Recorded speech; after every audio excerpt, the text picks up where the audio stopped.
Hey, so recently I've been reading incredibly online, and this book talks about a site called Social Rank. And it's interesting to think about because before algorithmic feeds and influencers on TikTok or Instagram, there was this site, and it launched in 2006, and it anonymously ranked New York's social scene like in Gossip Girl. But instead, it was real people, real names, and real photos. Every 2 weeks, the scoreboard reset, and social presence became a reoccurring game metric. Social rank transforms social life into an iterative contest, and the status was never settled. It was recalculated, and that reset matters. By wiping the slate clean every 2 weeks, the platform turned volatility into a feature. Visibility had to be continually maintained and refreshed, and I feel this anticipates the logic of today's social media feeds, where relevance decays quickly and attention must be constantly re-earned, and social media standing was no longer about long-term reputation alone, but about short-term performance within a really narrow attention window. And by today's standards, social rank seems quite simple, but I think it's important to note how people engage with this site. Community members often debated status shifts and outfit repetition, and they would be cruel and admire someone in the same sentence. And it's important to note that participation wasn't optional. If you existed in the right rooms and you were on the site, you're photographed, you were there. And it's striking because no one opted into this ranking system. Just mere existence in a certain social network was enough. And yes, those ranked highly could leverage attention into press mentions, brand deals, or modeling work, yet just because someone benefits from visibility doesn't mean they necessarily asked for it. I mean, consider Hawk Tour girl known as Hailey. In an article by The Atlantic, Hawk Tour wasn't what it seemed, recounted how she initially spent weeks hiding in her bedroom, horrified by how widely a drunken joke had gone viral. Think about Olivia in The City. I mean, socialite rank was horrible to her, and while she capitalized on her sudden fame, at what cost? And the lack of privacy isn't new. Take Face Mash, created in 2003 by a well-known Harvard student who scraped student ID photos and invited users to judge attractiveness.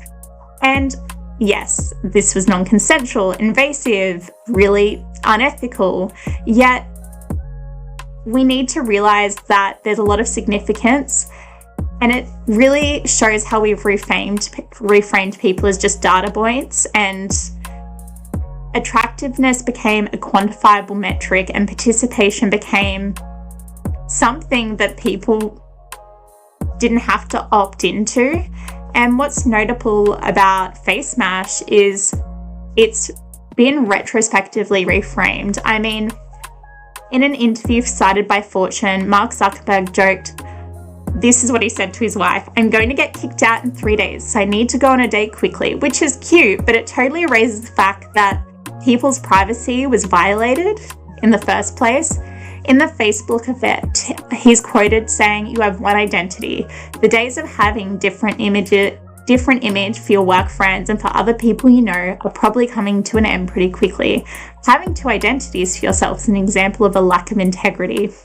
Okay, so I was reading a blog by Michael Zimmer, and he says these comments reveal a failure to recognize the complexity of privacy, and I agree.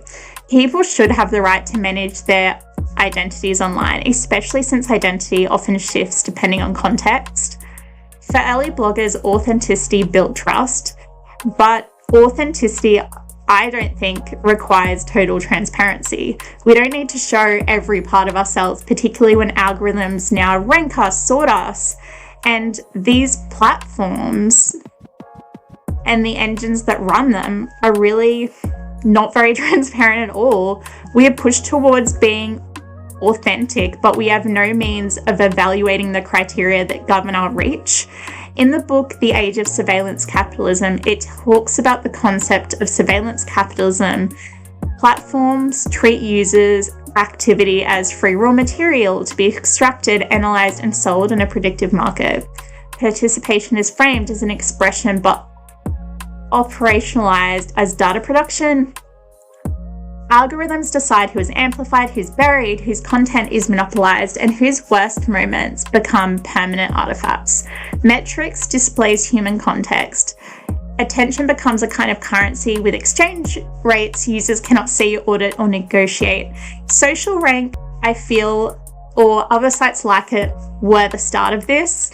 Just because they didn't have an algorithm, it just showed the way the internet was going. I mean, you have early platforms like Social Rank, Face Mash, or Hot or Not, and these were metrics, these were lists, but at least the metrics were visible even if they were horrible.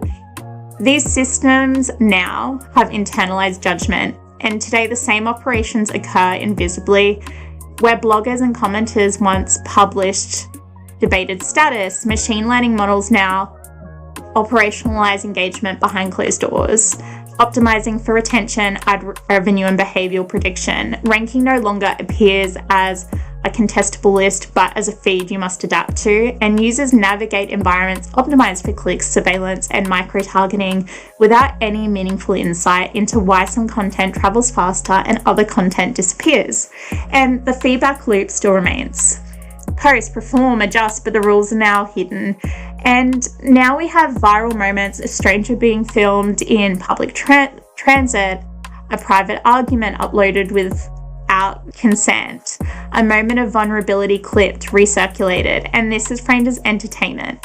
Events like the sudden fame of Alex from Target show how ordinary people can be a spectacle overnight, yet visibility isn't inherently a gift. It's exposure to systems that don't share the subject's contents, consent, or long-term welfare. And while platforms like Meta boast transparency reports, in practice, I don't really feel like they reveal very much. The attention economy treats visibility as value while externalizing its costs. I mean, this can cause stress, reputational harm, harassment, and the collapse of someone's boundaries. And people are treated as data points or content when there's it being their own personal failure rather than a systematic one.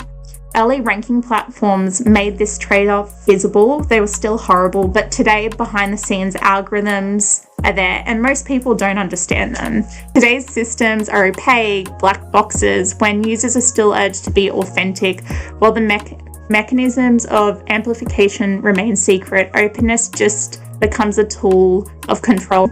Being visible should no longer be framed as inherently desirable without understanding of its metrics. And accountability in digital culture requires symmetry on both ends. I mean, if you want users to be transparent, at the very least, systems should be transparent as well.